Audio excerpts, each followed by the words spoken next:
Harry's Wife, part 97.21. Sit there, wounding. Hello, I'm H.G. Tudor. Status matters to the narcissist. Why? Quite simply, as always, it allows the attainment of the prime aims. Take, for example, if a narcissist has the title of Lord, they must be addressed in a particular way, bowed to, and therefore that shows that those people, by showing deference, are demonstrating that they're under control. It's no coincidence that those of the narcissists in our society who clamour to become the kings of various realms and countries insisted that people demonstrate their loyalty, their fealty, that they showed deference and respect. That demonstrated that those individuals were under control. It also, of course, by virtue of status, allows the provision of fuel, again through those gestures of admiration, respect, demonstrating loyalty. That allows the relevant narcissist to receive fuel. Also, there are residual benefits. It might be being ushered in first ahead of the proletariat. It might be given things that other people wouldn't get by virtue of that status. So whether it's a lord of the realm, a CEO, or the captain of a football team, status matters to the narcissist. It also matters, of course, if that status that the narcissist believes they ought to be afforded is not. It naturally amounts to a threat to control. Status can be conferred in very different ways, and also the way that status is demonstrated, the way that it is conveyed, can vary. It might be the wearing of a crown. It might be the number of pips on your epaulette. It might be the title on the door of an office. It might be the way that people address an individual. It might be the way that person is treated. Status, of course, can be conveyed through a variety of gestures, titles, names, symbols, benefits, and so forth. The fact that somebody bows to somebody else denotes that that person has status. Within Japanese society, the depth of the bow accords with the level of respect that's being shown to the relevant individual, which is linked to hierarchy. Status is being demonstrated. One would be able to understand an approximation of the status of that individual by the depth of the bowing that goes before them. The relevant title for an individual confers status. Position in a procession confers status. The person that perhaps is served first confers status. And, of course, where you're seated confers status. And, as it was at the service of Thanksgiving for the Queen that took place at the Platinum Jubilee in the last few days, the issue of seating cropped up in terms of a threat to control for Harry's wife by virtue of status. In her own world, in her deluded mind, she ought to have been carried in on a throne and then deposited gently at the front, in front of everybody else, so that it could all worship at the altar of Harry's wife. Of course, after there was the procession that some have called the Walk of Shame, and I shall be addressing that in a separate video, it turned out that Harry's wife and Harry were seated not near Pa, not near stepma, not near bro and sister-in-law. They were on the opposite aisle. And they didn't even get on the front row of the opposite aisle. So, whilst on the other aisle, Prince Charles was sat there with the Duchess of Cornwall, Prince William with the Duchess of Cambridge, Princess Anne and Sir Timothy Lawrence were sat there at the front. On the other side, the front row went to, and as you can see from the picture that is being displayed, Prince Edward and his wife, the Countess of Wessex, Lady Louise Windsor, James, Viscount Severn, the Duke of Gloucester, the Duchess of Gloucester, the Duke of Kent, and Princess Alexandra, the Honourable Lady Ogilvy. They were on the front row, and instead they were relegated to the second row. So unlike his father and his brother, he didn't get to sit on the front.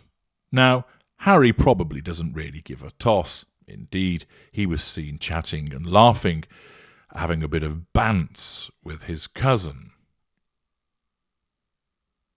Princess Eugenie, who was also sat on the second row. It wouldn't particularly matter to Prince Harry, save for, of course, the reaction of his wife, but it would matter to Harry's wife, because, first of all, who was on the opposite aisle? The Nemesis. Also, who was sat at the front of the opposite aisle? The Nemesis. And that would have burned. The fact that Harry's wife expected that she should be, as Queen of the United States, Empress of Woke, right at the front and centre of everything, wounds her because she wasn't placed there. The fact that the Nemesis adopts the seating status position that she believes is entitled to her wounds her also. And in the circumstances, it amounts to a threat to control that she was seated in the second row behind people that she would regard as beneath her. This would have caused a sensation of irritation and annoyance.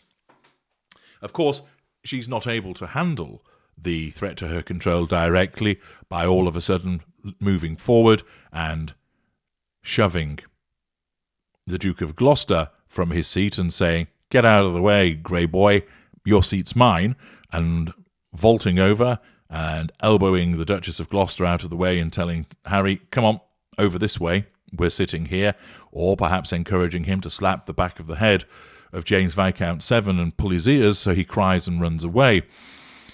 No, there was no direct assertion of control available. Remember, certain narcissists, of course, would complain about the failure to seat them at the front.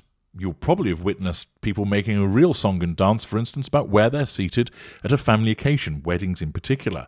Why am I on this table in the corner? Why am I not on the top table or near to the top table? Why am I not in position number 1 on this table so that I can face the groom and bride? Instead, I'm having to crane my neck, calls out the particularly awkward member of the family.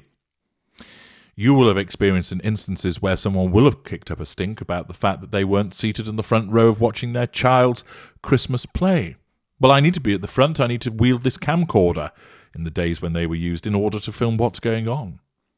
Likely a narcissist getting all elbowy about the situation, getting all prissy about the fact that they're not accorded that status of being in the front row. And for Harry's wife, it's no different. The fact that she was relegated to the second row wounds her. The fact that people were sat on the front row that she denotes as beneath her and shouldn't be there wounds her. In order to deal with it, of course, she'll have complained to Prince Harry and muttered under her breath and will have made adverse comments about those individuals, smearing them and saying, "Typical this Harry, isn't it? See, bunch of racist swivel-eyed bigots sticking us on the second row just because I'm a woman of colour and because you've got ginger bollocks. See, I told you we were right to go to Canada and then the United States. When we come back, they haven't even got the decency to apologise to me for the way that they've treated me by giving me a seat front and centre." Believe me, words to that effect would have said, because in her world, she believes that everybody should apologise to her, that she hasn't done anything wrong, and this is just more grist to the mill for seating her where they have, to explain why she was very right in the first place to take Harry by his pink pods and lead him over the ocean.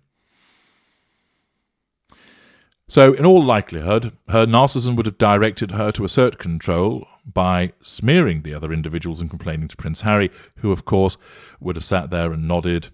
And indeed, we've seen in some of the pictures where he's looked up to high heaven, probably thinking, "I wish I was somewhere else. If only I could have been slamming down the Peroni and running around naked in Las Vegas without this kind of shit and her nagging me." But of course, you've made your bed, Has. You're going to have to lie in it until she decides she's kicking you out of it. Of course, the other option for her narcissism would be to stay in a position of withdrawal, where the death stare would have come out, that she would have been there grinding her teeth, thinking about various ways that she would have set the Duchess of Gloucester on fire to make him go running from his seat so that she could have it, that she would be exacting various forms of revenge in her mind against the very people that continued to unlawfully and unfairly oppress her. But her narcissism didn't need to go there, because undoubtedly she would have complained to Harry about their treatment, either on the way in, or earlier when they'd seen where they were seated, or indeed as they were sat down. You can see, of course, in the pictures that I've shown also that Harry basically became rather bored, and notice that she goes C-3PO again. The switch has been flicked on the back of her neck, and it looks like there's nobody there. In other instances, we had the rictus grin that was applied as she continued to smirk her way through, drawing up the fuel from the walk of shame, but we also see that because there simply is nothing there, that in moments where nothing was actually happening, you can see that she's entirely switched off. The fact is that the seating arrangement would have wounded her and caused a problem for her. Her narcissism would have come to her rescue by the indirect assertion of control and drawing fuel from speaking to Prince Harry about the situation and receiving his supine response. I'm H.G. Tudor. Thank you for listening.